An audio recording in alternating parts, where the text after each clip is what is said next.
The stars disappeared first.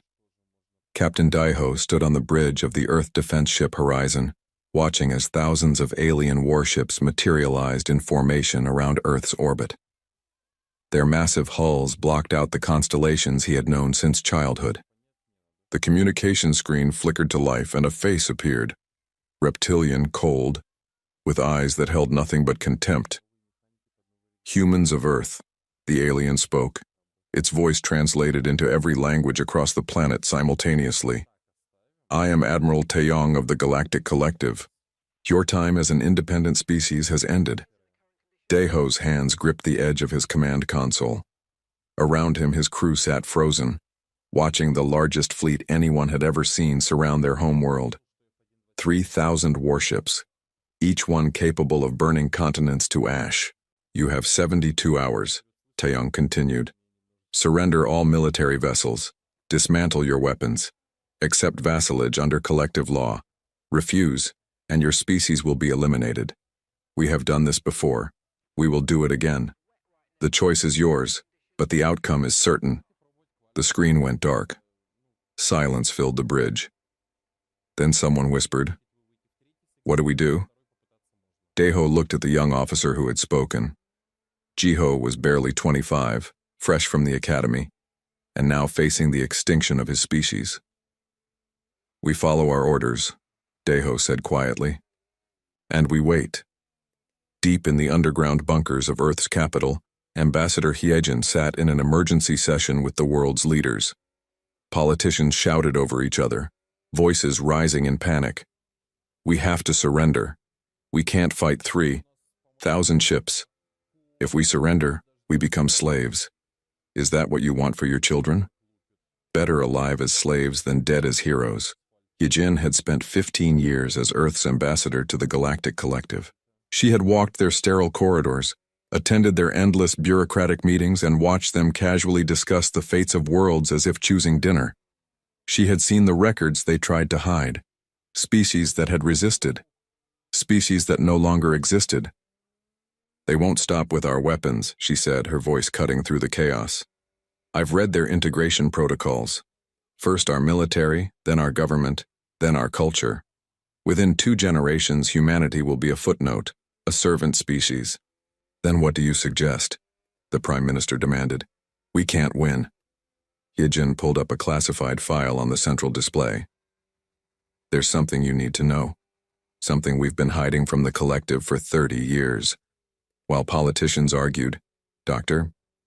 Minji descended 3 kilometers beneath the Gobi Desert. The elevator took 20 minutes to reach the bottom. When the doors opened, she stepped into a facility that officially didn't exist. Project Breakthrough, humanity's greatest secret. The quantum laboratory stretched the size of 10 football fields. Machines hummed with barely contained power. Technicians moved between stations, running final checks on systems that had been decades in the making. Minji had devoted her entire adult life to this project. She had missed her daughter's childhood, her father's funeral, every birthday and holiday working in the darkness beneath the earth. Now, finally, it would matter. "Status report," she called out. "All systems operational," her lead engineer Minho responded. "The entanglement matrix is stable. The cascade generators are charged. We're ready." Minji closed her eyes. Ready. Such a small word for something so enormous. If this worked, it would change everything. If it failed, humanity would die knowing they had tried everything. She opened her eyes and keyed in her authorization code. "Begin final preparations," she ordered. "We're going live in 60 hours." On the collective flagship, Admiral Taeyong walked through corridors lined with trophies from conquered worlds, flags, weapons, crowns, the remnants of species who had thought themselves strong. He paused before a particular artifact, a golden spear from the Kelthari, a warrior race that had fought to the last soldier 2 centuries ago. They had been brave. They had been fierce. They had been eliminated in 3 days. He expected the same from humanity, perhaps even less resistance. Humans were soft, obsessed with peace and diplomacy. They had barely any military presence beyond their tiny solar system. They were insects pretending to be giants. "Admiral," His tactical officer called. "We're detecting unusual energy readings from Earth's moon and several asteroid belt locations." Taeyong waved dismissively. "They're probably preparing their surrender, or perhaps evacuating their leadership. It doesn't matter. In 3 days, Earth will be ours." But the tactical officer looked troubled. "Sir, the readings are consistent with military-grade installations. Multiple installations. Impossible. We've had surveillance on this system for 30 years. We would have noticed." "Yes, sir," the officer replied, but his claws tapped nervously on his console. Taeyong turned back to the viewport, looking at the small blue world below. So insignificant, so weak. Why did he feel the faintest flicker of unease? Back on Earth, Daeho received a coded transmission marked with the highest security clearance. He read it 3 times, unable to believe the words. Then he called his senior officers to his ready room and sealed the door. "We just received orders from High Command," he said slowly. "We're to appear weak, frightened. We're to make no aggressive moves, no defensive preparations. We're to act like we're surrendering." His weapons officer slammed her fist on the table. "That's insane. They'll think we're cowards." "That's exactly what they're supposed to think," Daeho replied. He pulled up a schematic on the display, one that showed hidden installations across the entire solar system, weapons platforms disguised as mining stations, missile arrays hidden on the lunar far side, and something called the Silence Protocol. For 30 years, we've been preparing for this moment. Every civilian station has been a weapons platform. Every research vessel has been a warship in disguise. We've built an arsenal in plain sight, and they never noticed because they thought we were too primitive to deceive them. Jiho stared at the schematic in awe. "We've been planning to fight them all along?"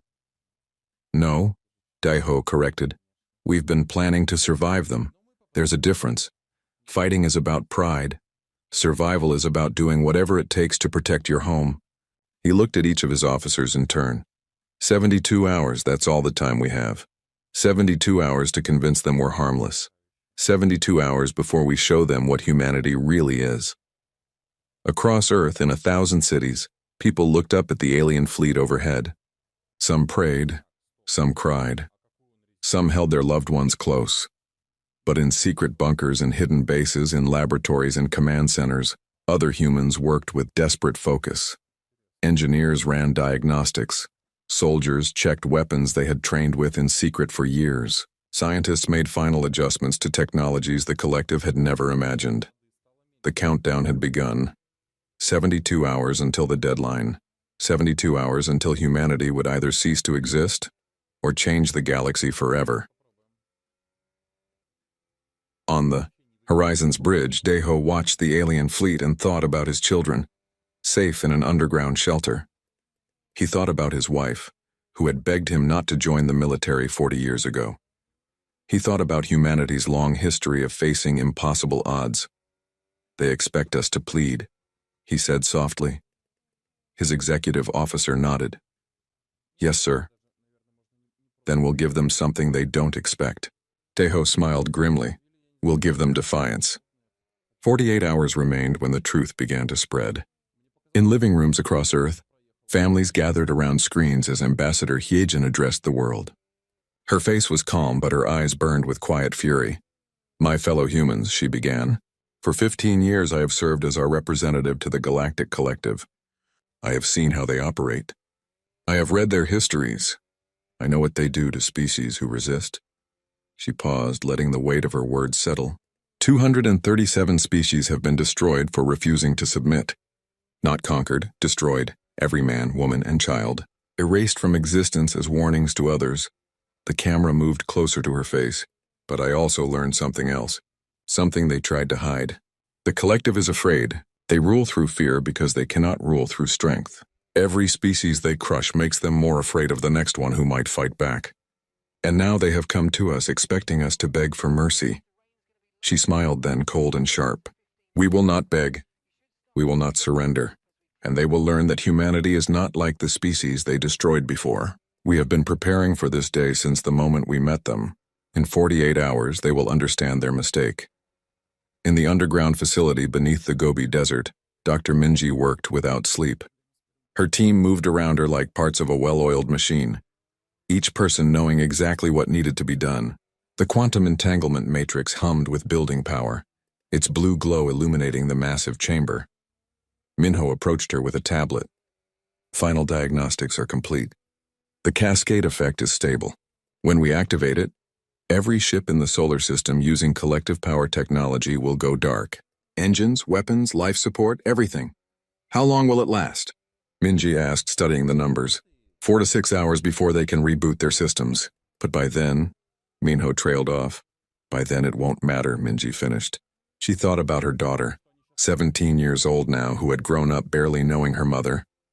All those years of sacrifice, all those missed moments led to this. Have we ever tested it at this scale? No, Minho admitted. We've run simulations, but actually using it against 3,000 ships. We're in unknown territory. Minji nodded slowly. Unknown territory. That described humanity's entire situation. Then we'll learn together. Prepare for activation on my command. On the moon's far side, hidden in craters that had been carefully chosen for their strategic positions, massive railgun arrays emerged from beneath fake mining equipment. Captain Young-ho watched as decades of disguise fell away. His crew had maintained these weapons for 20 years, always pretending to be simple mining engineers. Every collective inspection had been a test of nerves, smiling and showing fake mining data while standing on top of weapons powerful enough to shatter capital ships. All arrays online, his weapons officer reported. Targeting solutions locked on the collective command cluster. Young-ho looked at the images of the alien fleet. Massive ships, beautiful in their own way, filled with beings who thought Earth was helpless. Hold position. Don't give them any reason to suspect until the signal comes. In the asteroid belt, similar scenes played out on dozens of stations. Mining facilities revealed themselves as weapons platforms. Civilian transports opened hidden cargo bays containing missiles. Even the traffic control satellites around Earth transformed, their solar panels folding away to expose targeting arrays. Humanity had spent 30 years building an arsenal in plain sight. Every ship, every station, every piece of equipment had a hidden purpose. The collective had watched it all happen and seen nothing suspicious because they believed humans were too simple, too honest, to deceive them on such a massive scale. They were about to learn how wrong they were. Aboard the collective flagship, Admiral Taeyong grew increasingly irritated. Earth's governments were still arguing among themselves, broadcasting their internal debates for everyone to see. Politicians screamed at military leaders. Military leaders demanded more time. It was pathetic. They're falling apart, his tactical officer observed. By the time our deadline arrives, they'll be begging to surrender just to end their own chaos. Taeyong nodded, satisfied. This was how it always went. Face an overwhelming force and societies collapsed from within. Have we detected any attempt to flee? Any ships leaving the system? Negative, sir. All civilian traffic has stopped. Their military vessels are holding position but making no aggressive moves. They're paralyzed with fear. Good. Taeyong settled back in his command chair. Prepare bombardment solutions for their major cities. When the deadline passes, I want to destroy their 3 largest population centers immediately. The rest will surrender within hours. But deep in his ship's intelligence section, an analyst named Borum worked quietly at her terminal. She had infiltrated the collective 15 years ago, altered her appearance to pass as one of their servant species, and slowly worked her way into a position where she could access fleet communications. Now she sent her final transmission back to Earth. Complete fleet positions, command codes, and tactical weaknesses. The message was just 3 words long. Ready when you are. On Earth, the evacuation proceeded in secret. Underground cities built over decades welcomed millions of refugees. Children thought it was an adventure, camping in the deep shelters with their families. Parents smiled and played games with them, hiding their fear. The elderly remembered old wars and knew what was coming. In Seoul, Daeho's wife Hyejin, not the ambassador but his childhood sweetheart who shared the same name, held their grandchildren close. Their son Jiho was up there on a warship, preparing to face an enemy that had destroyed hundreds of worlds. She wanted to scream, to demand he come home to protect her baby boy, but she knew he was doing what humans had always done when threatened, standing between danger and those they loved. Will Daddy be okay? her granddaughter asked. Yes, Hyejin lied, smoothing the child's hair. He's very brave and he has friends helping him. Above them in orbit, young Jiho sat in his fighter craft and tried to control his shaking hands. He was a pilot trained for years, but training was different from facing real death. His squadron leader had given them a simple speech. We might not all make it home, but Earth will. That's what matters. Jiho thought about his family below, about his mother's last message telling him she was proud, about his daughter, who was only 3 years old. He wanted to see her grow up.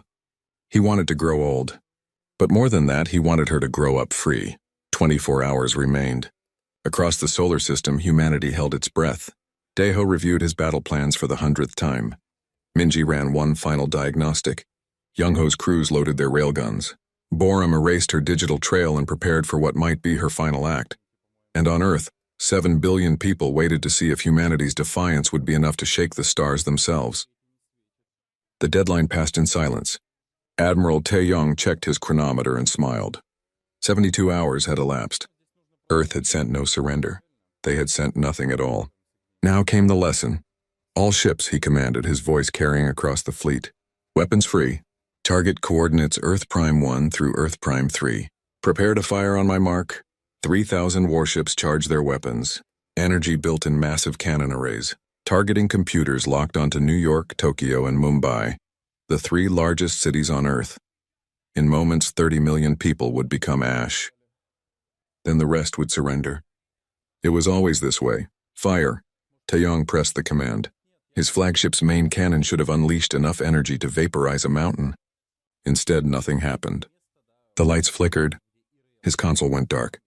Around him, displays shut down one by one. The bridge plunged into emergency lighting. What's happening? He roared. His tactical officer slammed his claws against an unresponsive panel. Sir, all systems are offline. Engines, weapons, communications, everything. That's impossible. We have redundant systems.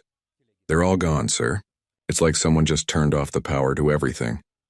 Across the entire collective fleet, the same scene repeated. 3,000 warships went dark simultaneously. Crews sat in emergency lighting.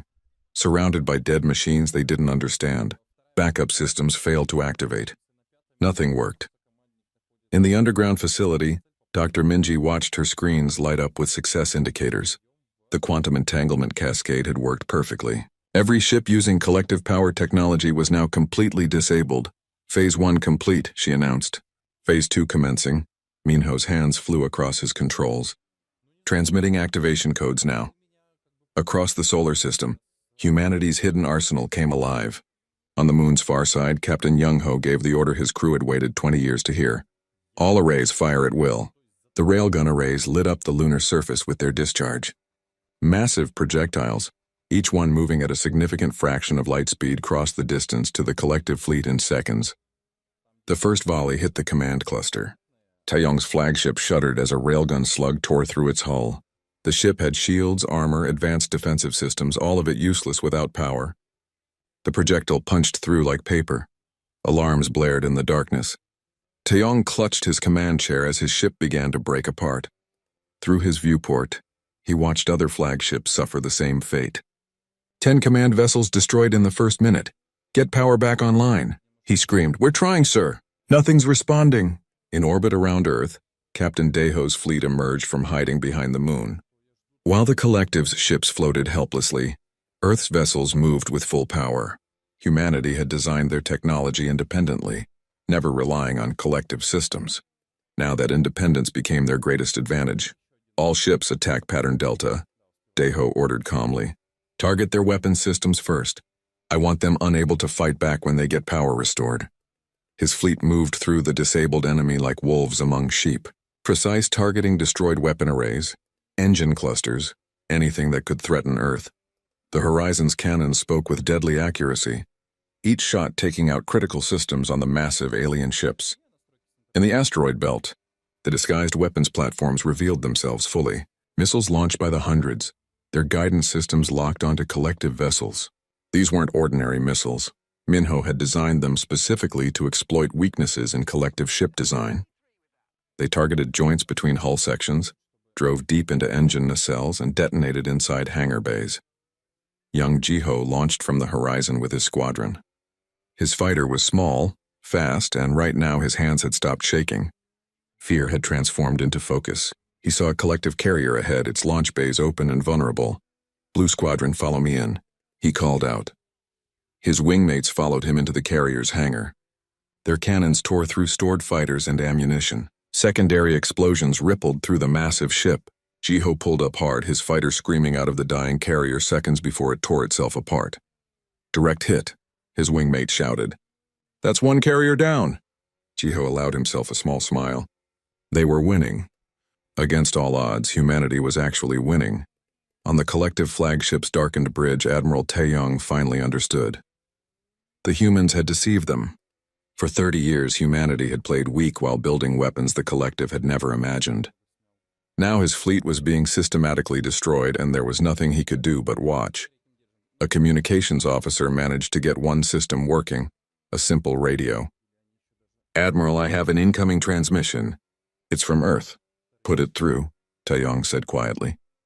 Ambassador Hyejin's face appeared on the emergency screen. She looked directly at Taeyong with the same calm expression she had worn in countless diplomatic meetings, but now her eyes held something different. "Victory, Admiral Taeyong," she said. "I am Ambassador Hyejin of Earth. You came to our world expecting us to plead for mercy. You expected us to surrender our freedom to save our lives. You were wrong," she leaned forward. "We are not like the species you destroyed before.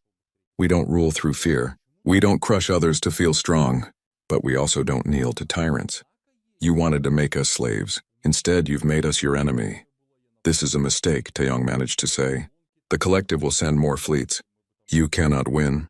"Perhaps," Hyejin acknowledged, "but we won't face them alone. Right now, this transmission is being broadcast to every world in the collective. Every species you've oppressed is watching your invincible fleet being destroyed by one small world. They're watching you lose. And they're remembering that tyrants can be beaten." She stood up. "This is Earth's message to the galaxy. We choose freedom. We choose defiance. And we invite anyone who shares these values to stand with us. The age of the collective is ending. Today we begin something new." The transmission ended. Taeyong sat in the darkness, listening to his ship die around him. In the distance he could see Earth, that small blue world still intact, still defiant. His fleet of 3,000 ships was being torn apart by a force he had dismissed as primitive. 4 hours passed. When it was over, 2,000 collective ships were destroyed. 800 had surrendered when their crews got partial power back and realized they were surrounded. Not a single shot had been fired at Earth's surface. Captain Daeho stood on his bridge looking at the debris field that had once been an armada. His crew was cheering, celebrating their impossible victory. But Daeho felt only exhaustion. He had destroyed thousands of ships, killed millions of beings. Yes, they had come to destroy Earth. Yes, it was self-defense, but the weight of all those deaths would stay with him forever. "Sir," his communications officer called out, "we're receiving transmissions from across the galaxy. 5 species are announcing their departure from the collective. They're asking to speak with Earth about forming an alliance." Daeho closed his eyes. It was beginning. Humanity had won the battle. Now came the harder part, winning the peace. On Earth, people emerged from shelters to see their sky clear of enemy ships. They looked up at the stars visible once again and knew that everything had changed. Humanity had stood against an empire and survived. The question now was what they would build in place of that empire. In her underground facility, Dr. Minji shut down her quantum systems and finally allowed herself to feel pride, relief, sorrow. Her weapon had saved humanity but killed so many. She thought about her daughter and wondered if the price had been worth it. Then she remembered her daughter was alive. Earth was alive. Humanity was free. Yes, the price had been worth it. 3 weeks after the battle, the Galactic Collective's Central Council met in emergency session. The chamber was enormous, designed to hold representatives from 847 species. Today it felt suffocating. Counselors shouted over each other, voices rising in a dozen different languages, all demanding answers to the same question. How had a single primitive world destroyed their fleet? "This is an outrage," bellowed a Korthan representative, slamming 4 fists on his podium. "We sent 3,000 ships. The humans should have been erased. Instead, they erased us," whispered a smaller counselor from a species that served as bookkeepers and historians. Her voice was soft, but everyone heard it. The chamber fell silent. In one day, humanity did what no species has done in 4,000 years. They beat us. We need to send everything. The Corthan roared. Every fleet, every ship. We crush them completely. And what if we lose again? The historian looked around the chamber. What then? How many species are already questioning whether they should remain in the collective? How many are watching Earth and thinking, if humans can resist, why can't we? Another counselor stood. An insectoid named Vren, whose species had been among the collective's first conquests. I propose we negotiate with Earth, offer them partnership instead of subjugation, show our other members that we can be reasonable. The chamber erupted in angry buzzing and hissing. Negotiate? With primitives? Never. Then you doom us all, Vren said quietly. The collective was built on fear. Now we've shown weakness. Either we adapt or we fall. The vote was taken. Negotiation lost by a wide margin. Instead, the collective authorized the creation of a second invasion fleet, 10 times larger than the first. 30,000 warships.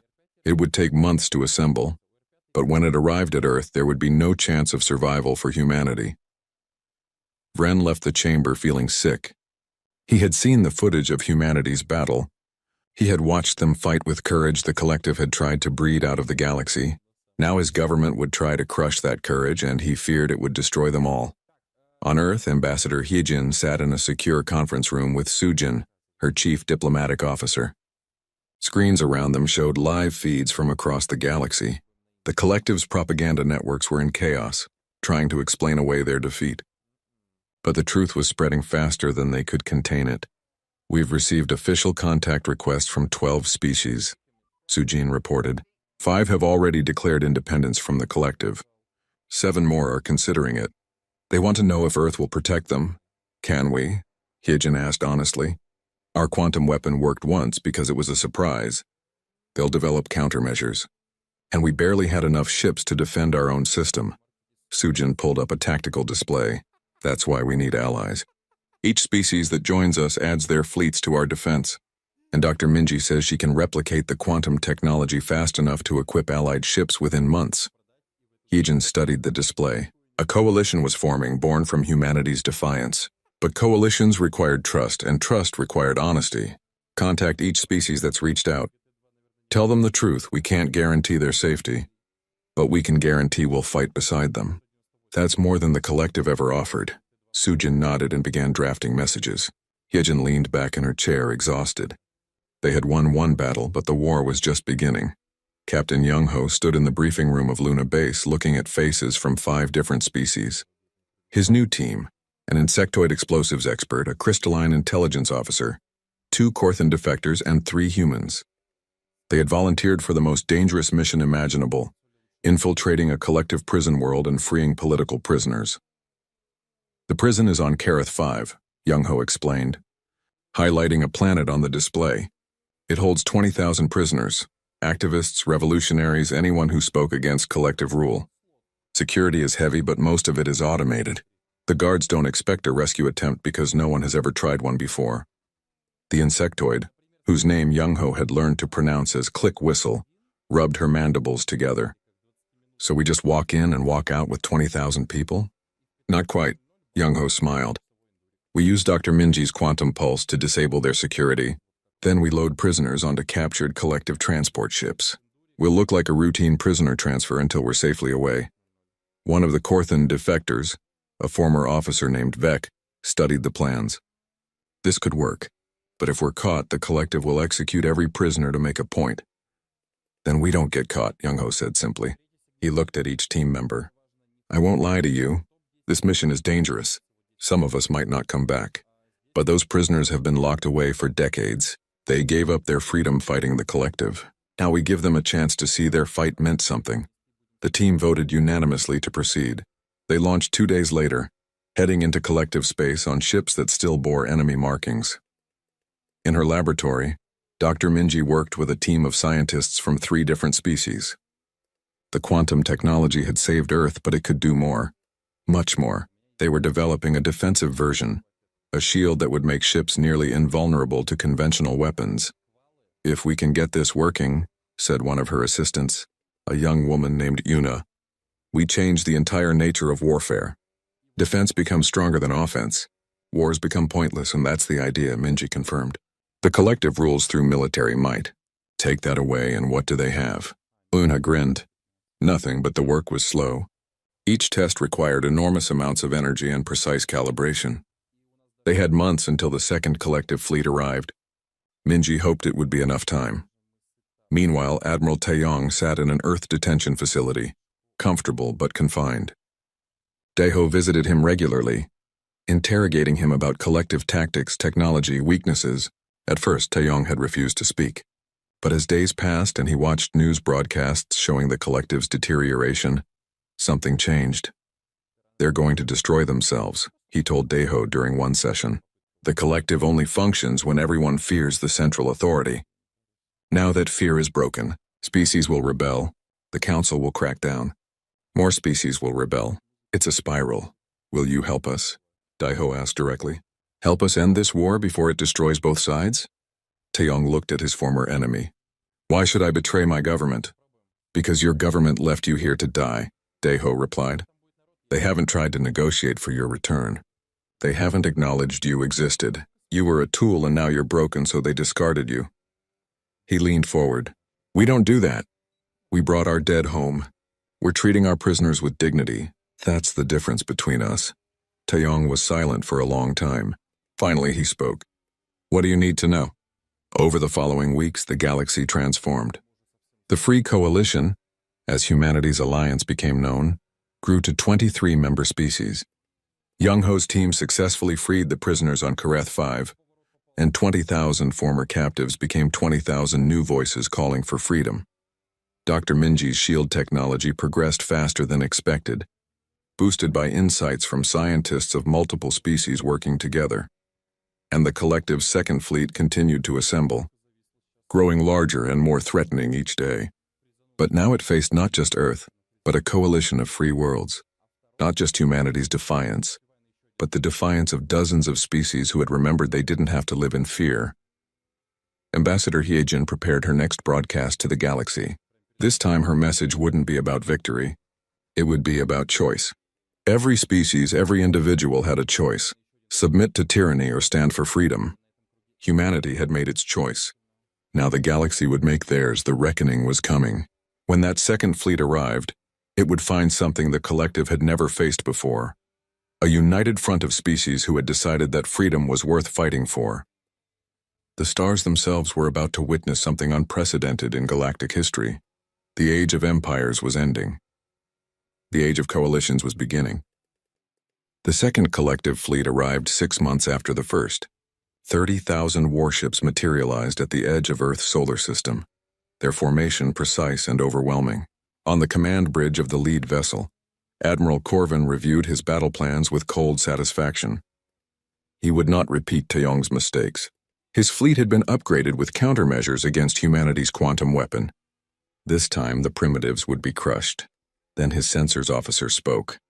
Admiral, I'm detecting multiple fleets in formation around Earth, identifying 34 different species. Combined vessel count approximately 15,000 ships. Corvin stared at his displays. The small blue world was surrounded by a coalition fleet.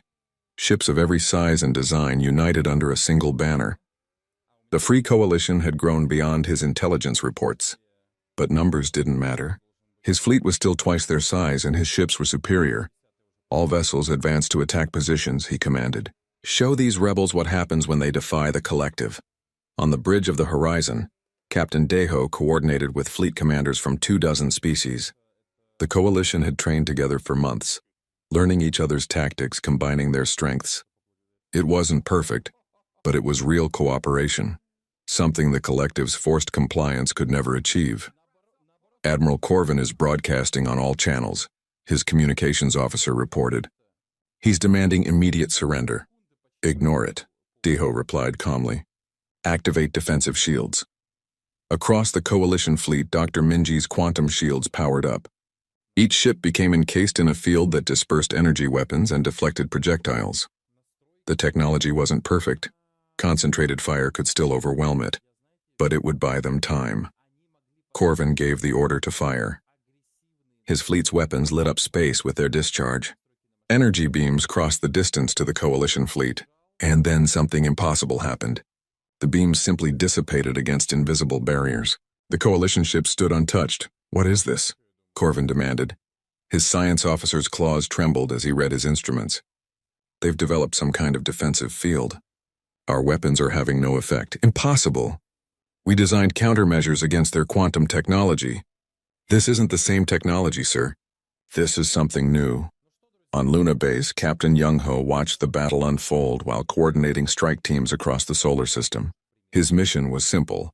When the collective fleet committed fully to the battle, his teams would board and capture their command ships from within. Admiral Taeyong had provided them with access codes and weak points in collective ship design. The former enemy was now their most valuable advisor. "All teams stand by," Young-Ho transmitted. "Wait for the signal." Young Ji-Ho led his fighter squadron through the chaos of battle. The Coalition had fewer ships, but they fought with a coordination the collective couldn't match.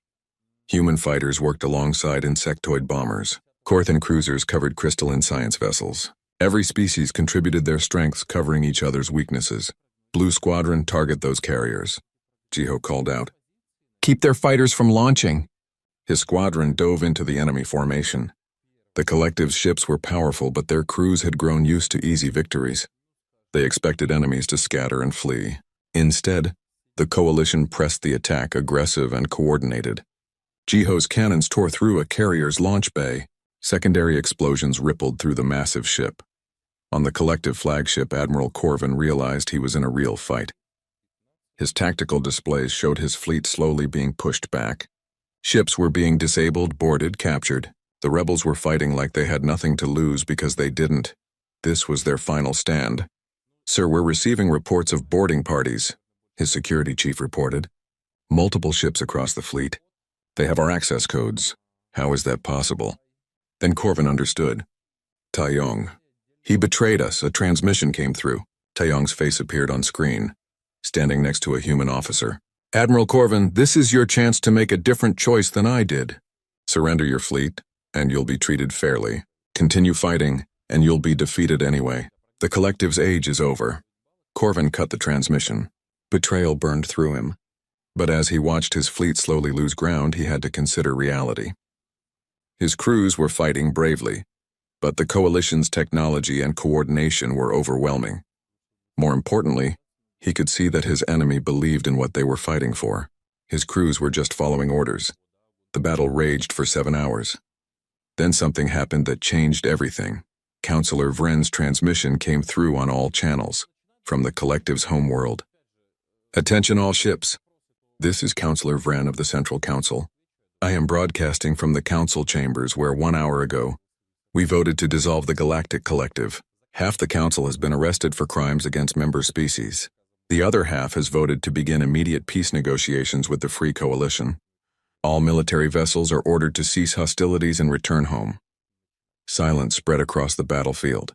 Collective ships held their fire, crews uncertain. Their government had just collapsed. What were they fighting for? Admiral Corvin sat in his command chair, feeling the weight of history. In the end, it hadn't been military defeat that ended the collective. It had been the realization that ruling through fear was unsustainable. Humanity's defiance had inspired others. Those others had risen up, and the edifice of tyranny had crumbled from within. He opened a channel to the Coalition fleet. "This is Admiral Corvin. My fleet is standing down. We request terms for honorable surrender." Captain Daeho took the call personally. "Admiral, your crews will be allowed to return home safely. Your ships will be disarmed and inspected, then released. We're not here to conquer you. We're here to end a system that conquered everyone." 2 weeks later, Ambassador Hyejin stood in what had once been the collective's council chambers. Representatives from hundreds of species filled the seats. Some had been oppressed, others had been oppressors. All were now trying to build something new. The Free Coalition was no longer just an alliance. It was becoming a true democratic federation. "We stand at a turning point," Hyejin addressed the assembly.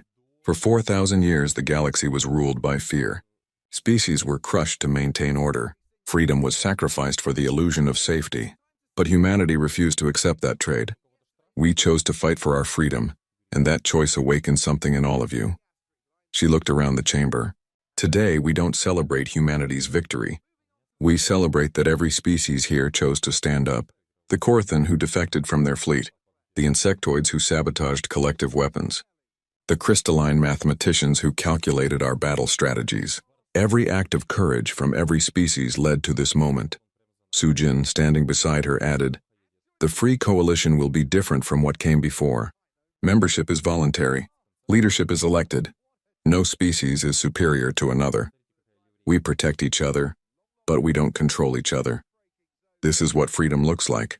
Messy, complicated, and worth everything." The vote was taken. 412 species joined the Free Coalition. Some collective worlds chose to remain independent. Others formed their own smaller alliances. The important thing was that it was their choice. On Earth, Captain Deho walked along a beach with his wife, both of them finally finding peace. Their son Jiho was safe, training the next generation of pilots. Dr. Minji had returned to pure research, no longer building weapons. Minho was helping rebuild worlds damaged by collective occupation. Young-ho led peacekeeping forces, ensuring the transition remained stable. Deho watched the sunset and thought about all they had lost. Thousands of his people had died in the battles. Other species had lost even more. The cost of freedom had been enormous. But as he held his wife's hand and thought about his grandchildren growing up in a free galaxy, he knew it had been worth it. 10 years passed. The galaxy transformed. Trade flourished between free worlds. Technology advanced as species shared knowledge instead of hoarding it. The quantum shield technology had made aggressive war nearly impossible. Defense was now stronger than offense. The age of conquest had truly ended. In a classroom on Mars, human children sat beside crystalline kids, young Korthans, and a dozen other species. Their teacher, an old Korthan who had once served in the collective fleet, told them stories of the day everything changed. The weapon that shook the stars wasn't technology, he explained. It was courage. Humanity looked at an empire that had crushed hundreds of worlds and said one simple word: no. That word inspired my species to say no. It inspired your species to say no. Together we learned that freedom isn't given by the powerful. It's taken by the brave. A human child raised her hand. "Teacher, were you there?" The old Korthan nodded. "I was. I fought against humanity in the first battle. I watched my fleet be destroyed. And I learned the most important lesson of my life, that serving fear makes you weak, but fighting for freedom makes you strong." On Earth, in the memorial built to honor all who died fighting for freedom, a simple inscription stood in 1,000 languages. They expected us to plead. We chose to stand. Together we changed the stars,